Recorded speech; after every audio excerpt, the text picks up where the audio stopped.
जय हरी माऊली।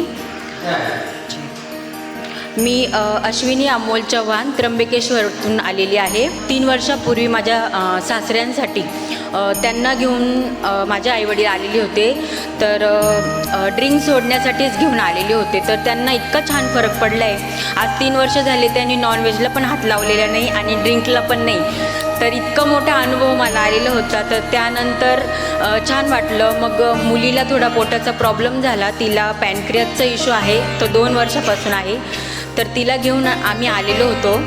तर तिला आत्ता जे आपली संकल्प जी पूजा झाली आपली, तर त्यात मला असं वाटलं की नक्कीच देव माझ्या एकदम जवळून मी बघितलं असं वाटतंय, देवाने हात ठेवला असं वाटतंय आणि नक्कीच माझी मुलगी यातून पूर्ण बाहेर पडेल हा अनुभव मला आत्ता थोड्याच वेळापूर्वी मला इतकं छान वाटत होतं, खूप छान वाटलं आहे।